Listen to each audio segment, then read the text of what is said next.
Hi, I'm Ben, welcome back to my channel. The end of 2024 is disconcertingly close, but it does mean that it's time to once again do the end of the year book tag. This is one of like 2 tags that I reliably do every year along with the mid-year freakout tag.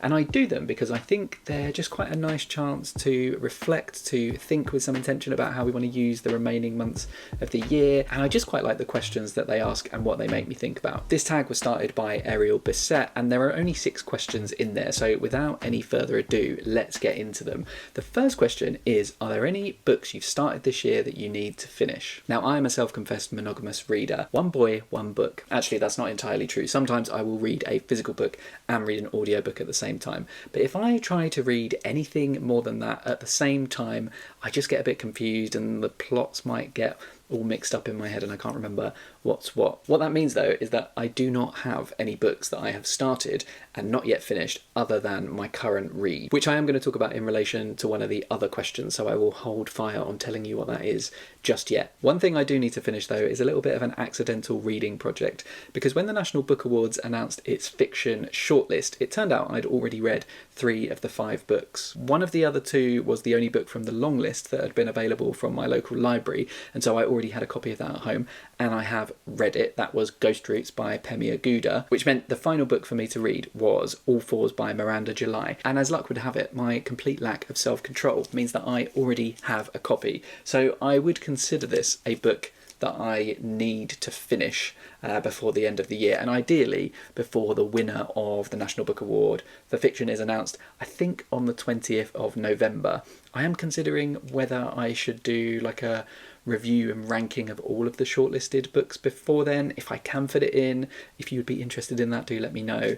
But we'll see. I am really interested in this. I've heard some quite different takes. Some people absolutely love it and some people have not warmed to it so much. And having read the first page or so, I think I'm more likely to love it than not. It's just got a tone that I am immediately drawn in by. Question 2 is, do you have an autumnal book to transition into the end of the year? I feel like I should have answered this question about a month ago because we are definitely not in a transition period anymore. We are in full autumnal bliss. But my current read does fit the bill quite nicely here, which is Frankenstein by Mary Shelley. I think I may have given this book as my answer to this exact question in the tag last year, and then I promptly didn't read it. But this year, I actually have picked it up, and I'm about halfway through the book, so I won't say too much about what I'm thinking quite yet. I will save that for a proper review, but I will say it is really interesting because the book is just so different from my expectations, and I guess my expectations are based on popular culture and how people have interpreted this book and turned it into something that we are all familiar with. But yeah, it's a really, really different experience, really interesting one, and I look forward to talking about it more. Another book that I am tempted to turn to, but I can't decide if it's going to be too traumatic, is Great Expectations by Vincent Cunningham. And this is about a man who goes to work for a US presidential campaign. Now, as I'm sure you are aware, we are days away from the 2024 US election, and I'm like, is it good to read this to like process the stress? Because even though I'm in the UK, I am finding the whole thing very stressful. Or is this just stupid and I'm just gonna make my mental health worse by reading about US politics in my fiction as well as having to consume it in the news all the time? I don't know. I like the cover. I think this sounds good. I do want to read it, but I don't know if now is the right time. And it would be remiss of me not to mention that I have done a whole video featuring lots of other cool booktubers on autumn reads. So if you are in search of an autumnal read for your own transition between the seasons, I'll link to that video down in the description. And I think it might be like one of my favourite videos I've ever made, so I would definitely recommend going to check that one out, although obviously I'm biased. Question 3, is there a new release you're still waiting for? Now, I am actually on a self-imposed book buying ban for the rest of 2024 because I met up with some booktubers at the weekend. We went up to York. It was a really nice experience, but I did get a little bit carried away, a little bit influenced by everyone else, and went a bit mad on buying new books. I will do a book haul to show you which new books have come into my possession, but for now, no more books. Well, unless Waterstones do their every hardback half price sale that they used to do just after Christmas, I might indulge then, because that's just too good to miss out on. But other than that, no more books. That said, there are a few books on my radar that are still to come out in 2024 that I may pick up once the book buying ban is over. And I've just realised that although I noted down the titles of these books, I haven't written down the authors, nor do I remember what the books are about, so I'm just going to double check. The first one is one that I think Simon Savage has mentioned, and also Gemma at Gem of Books gave as her answer to this question, and that is Hum by Helen Phillips. This is like a dystopian, climate change related book about a futuristic city that's populated by robots called hums. And it seems to be about cherished human relationships and the relationships we might be able to build between humans and technologies of the future. I think it sounds super interesting. The other one I am looking forward to is a book called Taiwan Travelogue, which is by Yang Shuangzi, and it's translated by Lin King. And this is a book that is a historical fiction novel about a woman who goes from Japan to Taiwan when Taiwan is under Japanese rule, and then she basically travels around and tries lots of different food, and I think lots of the food descriptions sound like they might be very mouth-watering while you're reading. The other thing that I think is really interesting about this is that it pretends to be a translation of a rediscovered text by a Japanese writer, and I kind of love those layers of story, the story within a story thing. So I'll be interested to see what the author does with that. It has also been shortlisted for the National Book Award for translated fiction, and you know I love a book prize. The last book I should mention, which comes out at the end of November, but which I already have a copy of thanks to the lovely folk at Verve Books, is Isaac by Curtis Gardner. And this, aside from anything else, just has a really stunning cover that is gorgeous. But the book also sounds really good too. It's set across one summer where this young man who's still a teenager called Isaac, he's learning the ropes of his sexuality and what it means to be a young gay man in London, and he's indulging in lots of meaningless but kind of addictive sex until he meets this older guy. And when I say older guy, it makes me think of someone like in their 40s or whatever, but this guy's like in his late 20s, and he becomes really infatuated with him, and it's about their relationship and what it means for Isaac. It's got real coming of age vibes.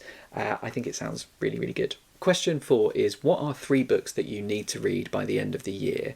And I guess this is mostly made up of books that are part of reading challenges that I'm doing. So my own challenge, the Read Good Challenge, I'm really excited about November's prompt because I think it's one of the harder ones. It's no paragraph November, so reading something that's got walls of text rather than like lots of white space on the page. And my pick for that is Milkman by Anna Burns, and I'm excited to read this just because I have only heard amazing things. Now, when I open a book and I see that, it does scare me, but the way people describe this book as being really absorbing and intoxicating and many people's favourite Booker winner ever, it's just got me really excited for it. So I am imminently going to pick this one up. It might be the next book I pick up after Frankenstein. I'm not sure. There may be another book or 2 that I need to fit in before then, but really looking forward to this. I am also doing the Savage prompts, but I'm a little bit behind, and so a book I need to read to catch up is Bernardine Evaristo's Mr. Loverman, and this is because I think it was the September prompt or maybe the August prompt. I may be that far behind, but you had to read a book with an honorific in the title, so Mr., Ms., Doctor, whatever. I wanted to read this anyway, but it has also been turned into a TV show that seems to be getting really good reviews, so I'd love to read this and then watch the TV show afterwards. And then finally, a non-challenge related book that I just really, really want to read is Cloud Cuckoo Land by Anthony Doerr. This is a book I've had for quite a while on my shelves. I think I'm going to love it. I really enjoyed All the Light We Cannot See, but the premise of this feels a lot closer to something like Cloud Atlas because it's spanning many, many years. It's got lots of different storylines that are going to intersect across time and space, and it just really sounds like my jam. I don't know why I haven't read it yet, but it's on my hit list before the end of the year. Question 5. Is there a book you think could still shock you and become your favourite book of the year? And I do think those 3 that I just mentioned have a real shot, particularly Cloud Cuckoo Land, because that just really seems right up my street. But there are, of course, others. I do have this really long list of books that I'd like to read before the end of the year, which includes Hard by a Great Forest by Leo Vardy-Ashford. This just sounds like a lot of fun, but also with like a really interesting and powerful political message in there. And a book called Conquest by Nina Allen, which would have been a great fit for October because that cover is awful, but I'm pretty sold on the premise. It's about a woman whose boyfriend basically gets drawn in to conspiracy theories about aliens, but there's also stuff about music and music theory in it and patterns in the world. So I think that sounds super interesting. I do not trust myself to stick to my list though, so I might not get around to some of these.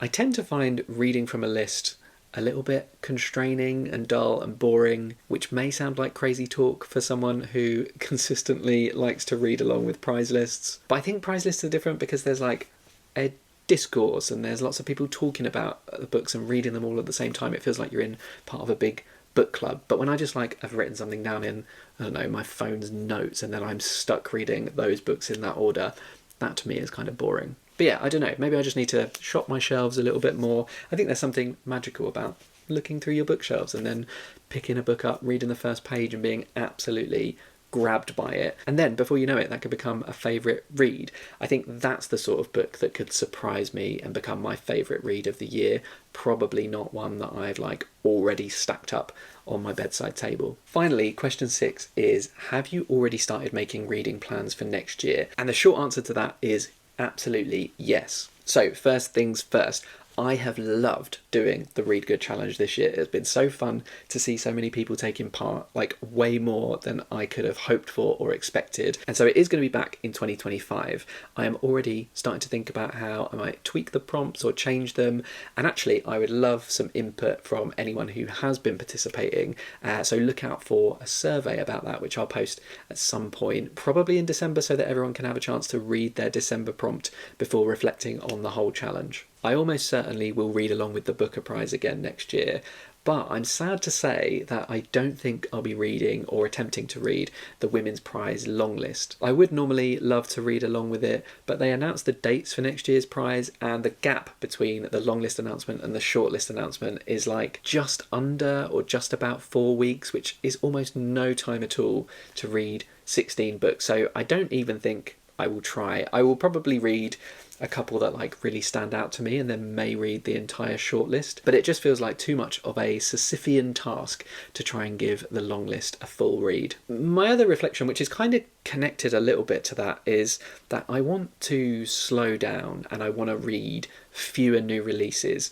I think I get really overexcited about new books that have come out and I want to read them now and I want to like plow through as much as possible to keep up to date with what everyone else is reading, and it's just not a super sustainable or fulfilling way to read. I am on track to read probably 100 books this year. I don't necessarily see any virtue in that, so I want to pull back a bit next year, read a bit less, read a bit more backlist, potentially read some classics as well, and I'm thinking about a video I might do around that. And yeah, I think I've learned a lot this year about what I want to get out of reading and how I want to read, and I'd love to put that into practice in 2025. So that wraps up the end of the year tag. I was not tagged to do this video, but I saw it on Simon Savage's channel and Gem of Books channel, and if you've got a channel and you'd like to do this tag as well, consider yourself tagged. I will post all of the questions down in the description. If you do not have a channel, you don't need to make a video. Feel free to comment with your answers to the questions as well. If you liked this video, please do give it a thumbs up. It really helps the channel out. And if this is your first time here and you'd like to see more videos from me, then hit subscribe. But until next time, toodles.